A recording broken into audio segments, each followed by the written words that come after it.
So I think it's very important to keep a good balance between personal and on-demand projects, because all the two give you, when you are a creator, when you get a personal project, give the best images to your client, because he or she's a creator, he has a personal project, he has something to say, and when he has something to say, he has something to bring to my brand. But also be listening on all stuff on the project, be a listener and understand what the brand wants.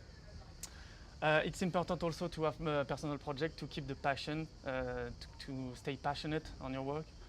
For example, we are developing an experience on gastronomy and music creation. So it's a diner with music creation, and it will be a gain of image to our clients. It's always a good subject to our clients. So I think we will gain clients and have a good experience and personal work. This is a kind of personal work.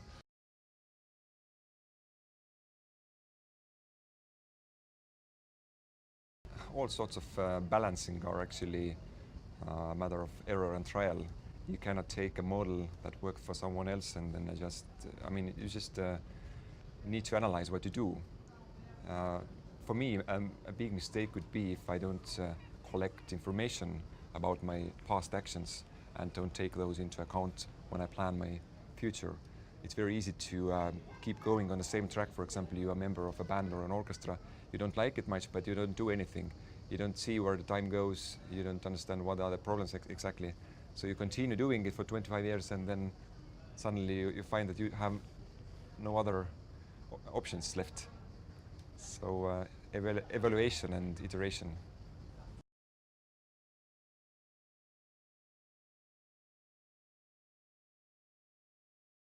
At one point, it's very hard to reduce one action because, for example, if I'm a professional musician and currently I'm playing 40 different projects a year, mostly they are different programs too, baroque music. But if I played 20 or 25 or even less, then it's very hard to retain the professional level. So there is a point where you just cannot go further. You have either to quit or to find another way of doing it. For example, completely stop some musical styles or some instruments or some bands and concentrate on very narrow path and then just try to do it well. Otherwise you just lose your point. You are balancing, but the result of the balancing will be that the thing that you wanted to keep actually is lost.